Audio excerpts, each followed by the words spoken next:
Nice. It's good power.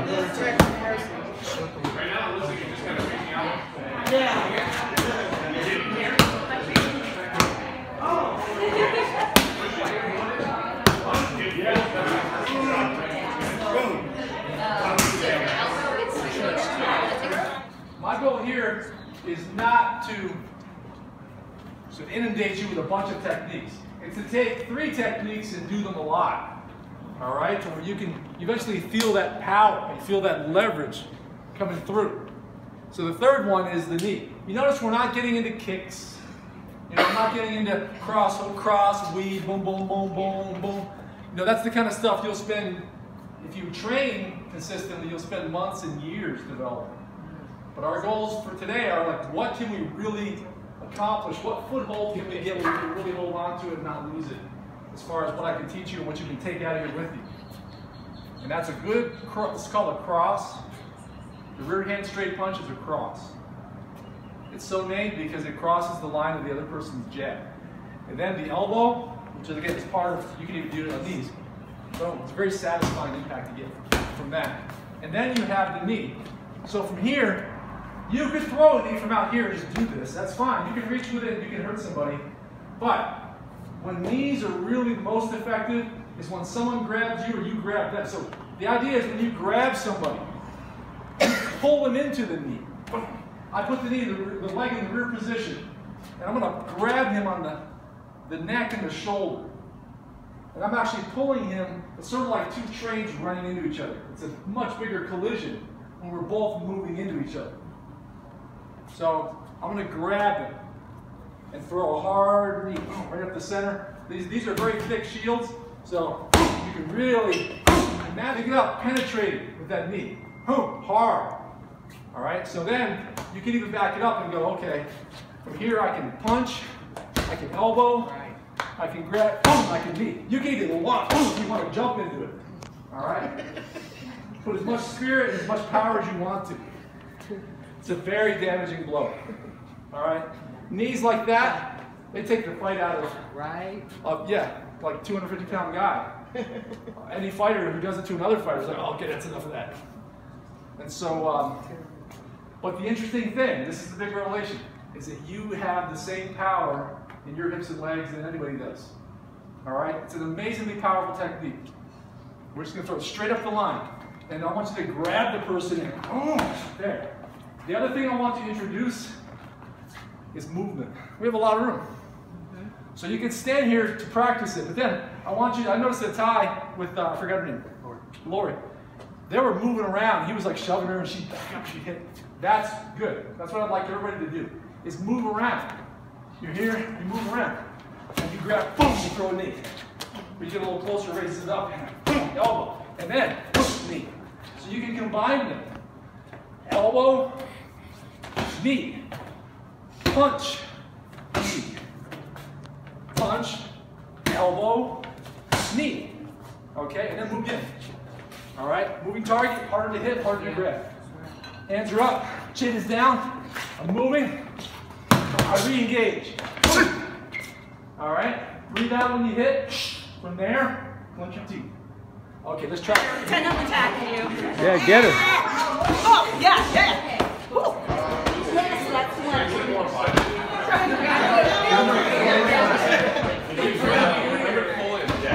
So there's an aspect of that's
Good. Or if I'm getting really close, I'm already here. Down to it. I'm on the ground. He took me to the ground, dragged me to the ground, threw me to the ground, hit me, and I fell to the ground and woke up there. A lot of reasons you could end up there. None of them are pretty.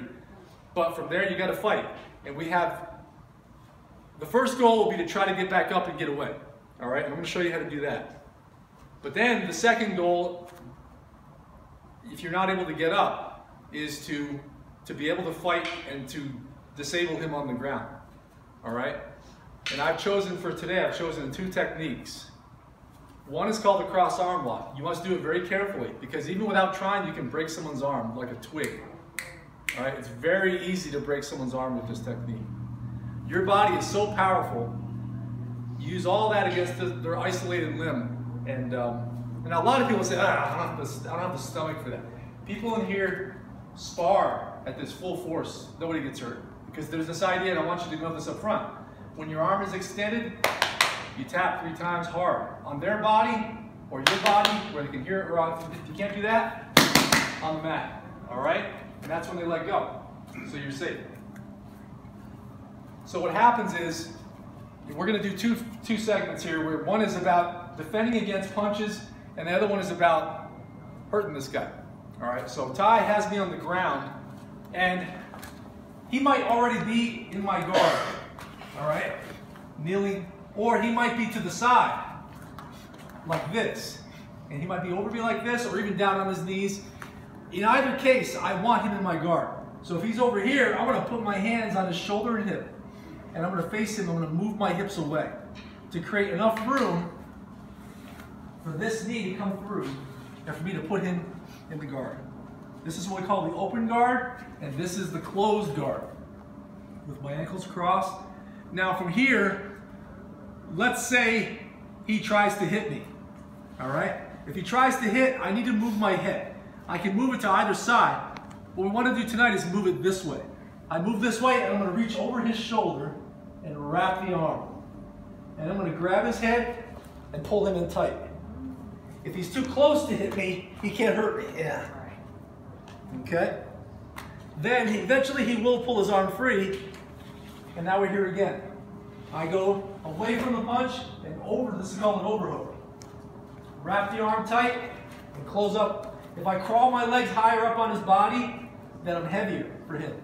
And it's harder for him to get his head free and his arm free. Yeah. All right? So that's the first phase of this where I'm moving and trapping his arm and pulling him in to defend against punches. The second phase of this segment is this, where he's in and he's throwing those punches, he actually gets free. I'm going to put my feet on his hips and I'm going to crawl my shoulders away. Now you see my legs are longer than his arms, so he can't reach me. Yeah. Yeah. The other thing is I can leave one foot on his hip, boom, and I can hit. Yeah, it's a very hard hit. You can stomp your foot. But he'll stand up. That's what he's going to do next. He might move around. He takes me with him. Yeah. And I can regulate the distance, and again, I can still kick. But the thing is, as he gets over me to hit, my legs are loaded. And what I'm going to do is I'm going to launch him away, and I'm going to come up like this. With my left leg posted, my right arm posted. My hand in front of me, I'm going to slide this leg under me to get back to my feet. And now we're back to what we were doing over there. So there is a way. This is the way to get back up off of the ground. You need to kick him away first. And then you do what we call the hip ice back to your feet. All right, so once again. Yeah, so he's here, he's hitting, boom, and I keep him in. All right? He eventually gets his hand free, you know, and I'm here again. Close him up. Eventually he gets it up, and then I scoot away so that his arms can't reach me. And now you see I can regulate distance. If he grabs, I can grab him, and then boom, I can kick and I can kick. Notice one foot is on his hip, and the other one can kick. But then he gets over me, and this is where I launch him, and I stand up. Notice the way I did it. From here, drag the leg under you, always looking at him, your hand up. If I try to get up and he rushes me, I just roll it back here again. And we're back where we were before. I'm still defending, yeah. All right, yeah. Still turning. Boom, use your other technique. Okay, that's the first part. Let's do this. There you go, you got it. Yep. Try and get us in this. This is good too. Yep.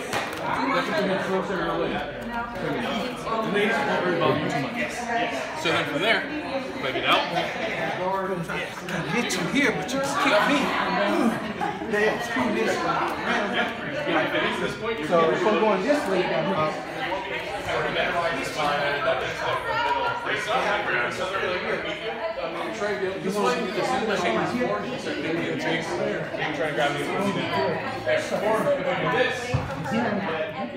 When I've got time in my guard,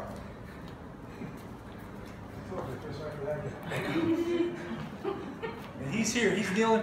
Now, in the course of all this fighting, if I could just get a hold of one wrist, then I'm going to put one leg over his shoulder. So if I'm holding his left wrist, then I'm going to put my left leg over his right shoulder. I'm going to pull him in and set it like this. Even if I could just cross my ankles, that's fine for now. But what I've got to do is I've got to pull his arm across center like this, and then I'm going to grab my shin so that this is closed. All right, if he tries to pull out, he can't. Yeah. He's got a 220-pound necklace, so he can't just stand. So I put my foot on his hip, and now I can rotate. He's getting tight already? I'm trying to get him. Yeah. And so once I get this angle, I set my ankle behind my knee, and I latch it shut like this. Now he can't break it open. And with my arms, I'm going to pull his head as I squeeze my knees together. He tapped in about 2 seconds. Now, in about 6 to 8 seconds, he would just go to sleep. All right, so what we're doing is we're sealing. He has arteries and veins going on the sides of his neck that go up to his brain and back. And we put pressure on the sides, and once the amount of oxygen to his brain drops by 20%, it shuts down and he goes to sleep. Operating from a deficit. Okay. So from here, he's fighting up, feet on his hips, and I set my leg over his shoulder. And I initially just cross my ankles. Right? And now, I'm going to pull this across. I grab his head or grab my shin. I put my foot on his hip. And then I rotate. And then I set my foot behind my ankle. My ankle behind my knee, that is. I've got to have this angle. And then I pull on his head and squeeze. There it is. Yeah, you waited till it was really in, didn't you? So from here, I've already got this arm. I can then set my leg over his head and then extend. Oh my God. And I can break his arm. It'll hyperextend his elbow. And if he didn't tap, and you of course don't go through it. But you would hear it pop. All right, you'll hear it like a chicken bone, like that gristle sound. All right. And then you go back to the choke, because even breaking his arm, it hurts, but it might not end the fight. Right. You got to put him to sleep. All right. When someone falls asleep, I'm not going to do it. But if he fell asleep here, then he's going to fall limp. I'm going to kick away. Right. And I'm going to get up and get away. Yeah, that's the triangle choke, and we can, like I said, we can connect that to an arm lock. So let me show you the whole thing again.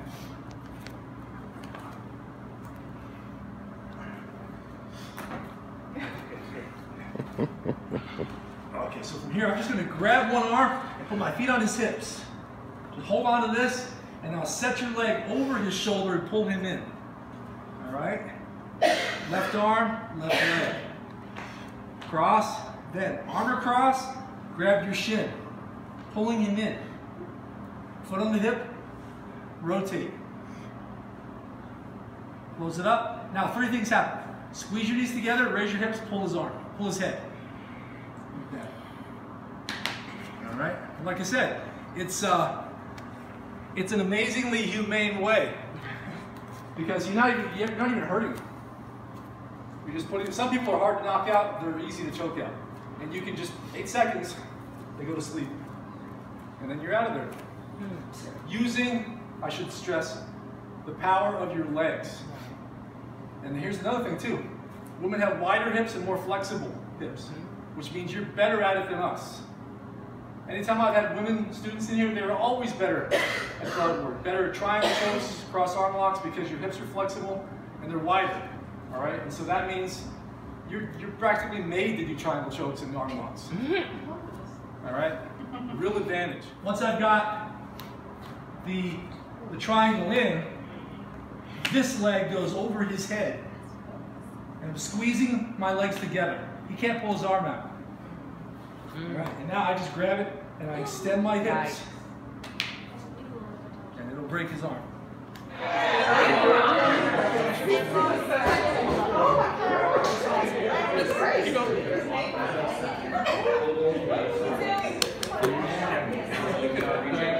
Left hand.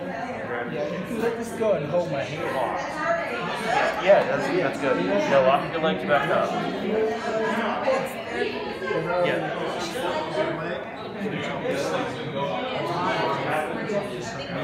My elbow is over here. There. Just pop it right there. Yeah,